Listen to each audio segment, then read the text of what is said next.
নমস্কার বন্ধুরা, কবিতা কিচেনে আপনাদের সবাইকে স্বাগত জানিয়ে চলে এসেছি আবার একটা নতুন রেসিপি নিয়ে। আমি আজকে বানাবো হচ্ছে চিলি ফিশ। তা চলো চিলি ফিশ কী দিয়ে বানাই তোমাদেরকে একটু আমি দেখিয়ে দিই। এখানে নিয়ে নিয়েছি খুবই ছোট একটা মাছ, রুই মাছের ডাগা। এখানে ছোটো ছোটো টুকরো আমি করে নিয়েছি প্রথমেই। আর এখানে দেখো কিছু সবজি নিয়ে নিয়েছি চিলি ফিশ করার জন্যে। যেমন এখানে রয়েছে টমেটো আর বিনসের জায়গায় নিয়েছি আমি একটা ছোট্ট বটবটি। এখানে নিয়েছি কয়েকটা রসুন কুচি, এখানে নিয়েছি ক্যাপসিকাম, একটা কাঁচা লঙ্কা চিড়ে নিয়েছি আর একটু পেঁয়াজ। তাই প্রথমেই আমি মাছটাকে একটু ম্যারিনেট করে নেবো। প্রথমেই আমি দিয়ে দেবো এর মধ্যে একটু গোলমরিচের গুঁড়ো, একটু ঝাল ঝাল হওয়ার জন্য। আর চিলি ফিশ বেশি ঝাল হয় না, সেটা সবাই জানে। একটু মিষ্টি ঝাল সবই সমান হয়, যার জন্য আমি এর মধ্যে দিয়ে দিচ্ছি একটুখানি গোলমরিচের গুঁড়ো, সামান্য একটু লবণ হালকা করে। এর সঙ্গে দিয়ে দিচ্ছি কর্নফ্লাওয়ার।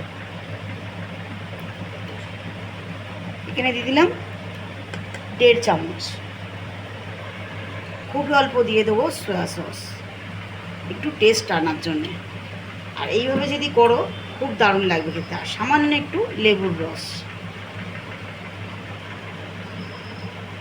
এটা গন্ধরাজ লেবু।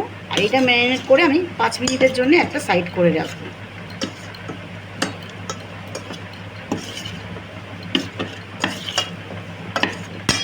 এই দিয়ে দেখো মাছটা আমার মাখানো হয়ে গেল।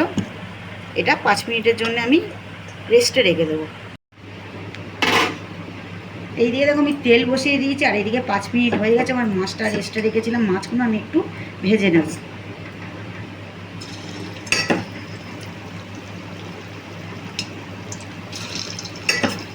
মাছগুলো আমি ভালো করে কড়া করে ভেজে নেব প্রথমেই মাছগুলো, তারপর আমি সবজিগুলো দেবো। তো মাছটাকে ভালো করে কড়া করে ভেজে নিই। এইদিকে দেখো আমার মাছগুলো কিন্তু একদম কড়া করে ভাজা হয়ে গেছে। মাছগুলো আমি একটা বাটির মধ্যে তুলে নিচ্ছি। এরপরে দেখো কড়ার মধ্যে তেল রয়েছে, এই তেলের মধ্যে আমি সবজিগুলো ভেজে নেব। এখানে রসুন কুচিয়ে রেখেছিলাম কয়েকটা, রসুনগুলো প্রথমেই দিয়ে দেবো আমি। এরপর এখানে পেঁয়াজ টুকরোগুলো দিয়ে দেবো, পেঁয়াজের যে টুকরো করে রেখেছিলাম। এবারে বাকি যে সবজিগুলো রয়েছে একেবারেই দিয়ে দেবো, দিয়ে একটু ভেজে নেবো আমি সবজিগুলো। এদিকে দেখো সবজিটা একদম ভাজা প্রায় হয়েই এসছে, এখন দেখতেই পাচ্ছ তোমরা।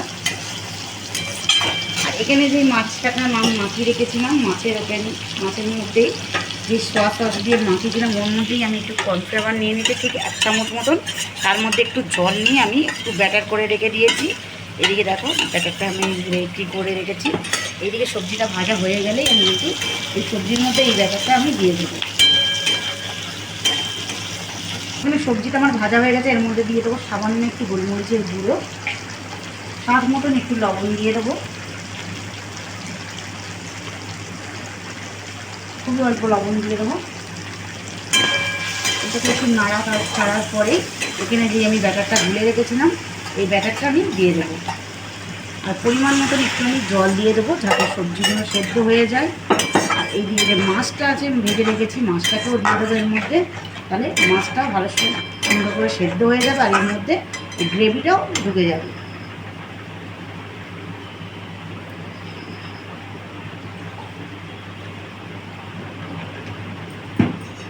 চলো আর একটু জল দিয়ে দেবো। এরপর এখানে দিয়ে দেবো একটু সয়া সস, টেস্ট আনার জন্যে আর কালার হওয়ার জন্য। চিলি চিকেন এখানে যেখানে করছি চিলি ফিশ, সেখানে চিলি চিকেনের মতন কিন্তু কালারটা আসবে, একদম দেখতেই পাচ্ছ। আর এখানে দিয়ে দেবো একটু টমেটো সস।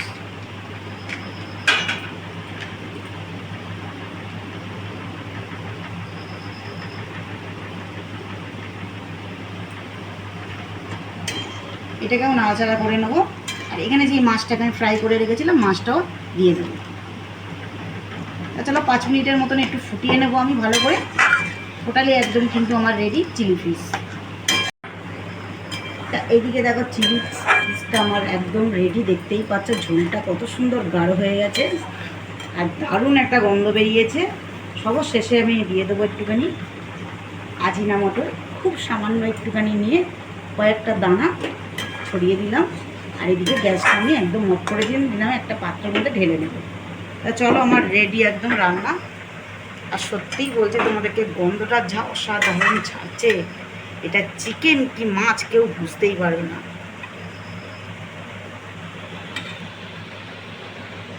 তা দেখো, চিলি ফিশের সাথে পরোটা কিন্তু সবথেকে বেশি ভালো লাগে, যার জন্য আমি করে নিচ্ছি পরোটা। আর এখানে নিয়ে নিচ্ছি 250 গ্রাম ময়দা, তার সাথে নিয়ে নিচ্ছি স্বাদ মতো লবণ আর একটু চিনি, সামান্য একটু সাদা তেল নিয়ে নেব। তাহলে পরোটাটা কিন্তু খুব নরম হবে। বেশি না, 2 চামচ মতন সাদা তেল।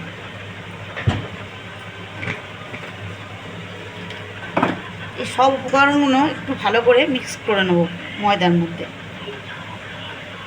সব উপকরণগুলো ভালো করে মিক্স করে নিয়েছি। এবারে একদম ঘরে যেই জল আমরা সবসময় খাই, একদম ঠান্ডা না, নর্মাল যেই জল, সেই জল দিয়ে অল্প অল্প জল দিয়ে ময়দাটাকে ভালো করে একদম মাখিয়ে নেব।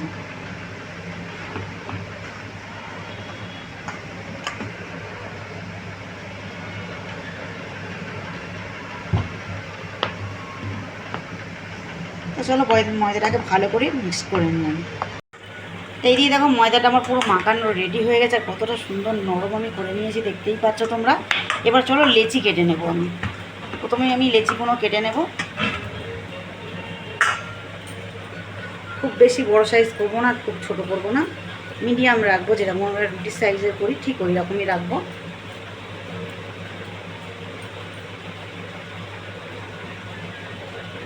ঠিক এইরকম রাখবো লেচিগুলো।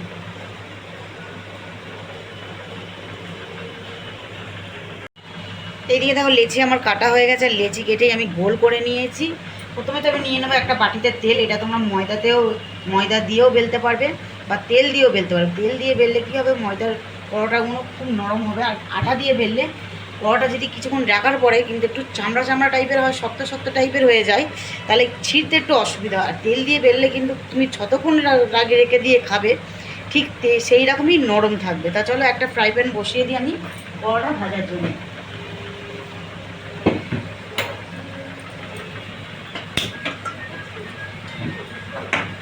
আমি ফ্রাই প্যান একটা বসিয়ে দিয়েছি। এরপর আমি পরোটাগুলো বেলবো।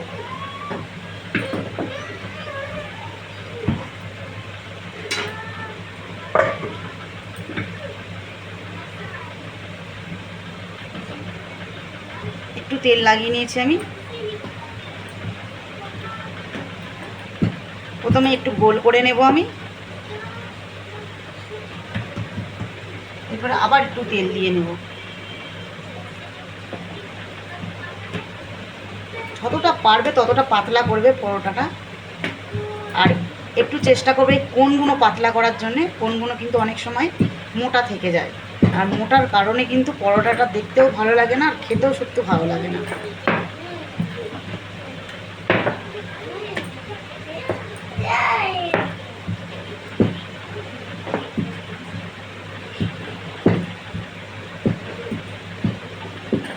এদিকে দেখতেই পাচ্ছ আমি পরোটাটা কতটা পাতলা করে নিয়েছি গেলে। তাহলে চলো এইদিকে তাওয়াও আমার গরম হয়ে গেছে, এর মধ্যে দিয়ে দেব।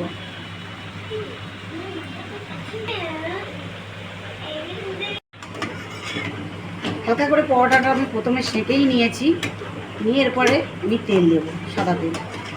আর এদিকে দেখো 3 কোণা পরোটা খেতে আমার কিন্তু ভীষণ ভালো লাগে। তোমাদের কার কার ভালো লাগে অবশ্যই কমেন্টে কিন্তু জানাবে। তা চলো এবারে তেল দিয়ে দেবো।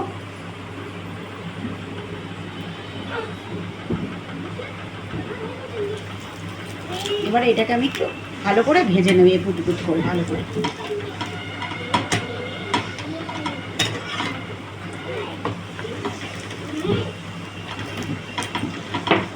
আর কত সুন্দর ফুলছে দেখতে পাচ্ছ তোমরা।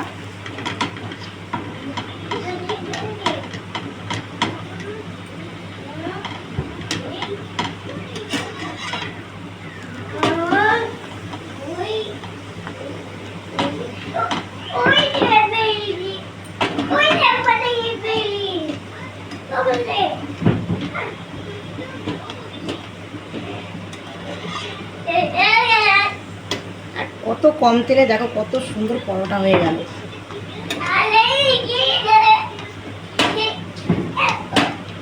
তা চলো পরোটাগুলো ভালো করে ভেজে নিয়ে নিই। তো দেখো এখানে আমার পরোটা দুটো একদম রেডি। তা চলো আমি একটা ক্যাসারোলের মধ্যে রেখে দেবো, দিয়ে গরম গরম খাবো। এই দিয়ে দেখো আমার পরোটা কিন্তু ভাজা একদম প্রায় শেষ হয়ে এসছে, আর দুটো মাত্র বাকি রয়েছে। এই দেখো কত সুন্দর করে পরোটা, কম তেলের মধ্যে এত সুন্দর পরোটা আমার ভাজা হয়ে গেছে। তা চলো সবকটা ভেজে নিয়ে তোমাদের সাথে শেয়ার করবো আজকে চিলি ফিশ দিয়ে। আজকে জমে যাবে আজকের খাওয়াটা। তা চলো চিলি ফিশ দিয়ে নিয়ে চলে এসেছি গরম গরম পরোটা, তার সাথে গরম গরম তরকারি।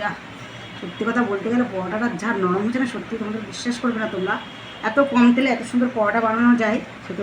আর মাছটাকে তোমরা তো একটু ভেঙে দেখায়, দেখো কতটা সুন্দর তুলতুলে নরম হয়েছে। তা চলো আছে মাছ দিয়ে খেয়ে দেখা যায়, গন্ধটা যা বেরিয়েছে।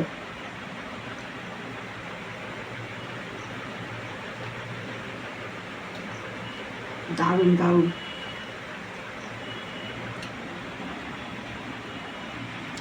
সত্যি তোমাদেরকে বলবো, আমি একটা কথা তোমাদেরকে বলতে চাই, এর মধ্যে যে আমি আদা রসুনটা দিইনি বাটাটা, এর জন্যই যে চিলি ফিশের মধ্যে কিন্তু আদা রসুনটা দরকার নেই, না, যার জন্য আমি রসুনটা কুচিয়ে দিয়েছি। এইভাবে যদি তোমরা রান্নাটা সত্যি করো, যারা ছোটো ছোটো বাচ্চা, অনেক বাচ্চারা মাছও খেতে চায় না, সত্যি দারুণভাবে খেয়ে ওরা বুঝতেই পারবে না যে মাছ দিচ্ছ কি ওদের মাংস দিচ্ছ। আর তোমাদের সাথে দেখা হচ্ছে পরের তো কোনো ভিডিও নিয়ে, নতুন ভিডিও নিয়ে। তখন সুস্থ থেকো, ভালো থেকো। আর আমার ভিডিওটা কেমন লেগেছে অবশ্যই কমেন্টে অবশ্যই জানাবে। আমার চ্যানেলটাকে অবশ্যই সাবস্ক্রাইব করে আমার পাশে থাকবে। যারা আমার চ্যানেলটা নতুন দেখছো তাদেরকে অবশ্যই বলবো চ্যানেলটাকে সাবস্ক্রাইব করে আমার পাশে থাকার জন্যে। দেখা হচ্ছে পরের ভিডিও নিয়ে। টাটা।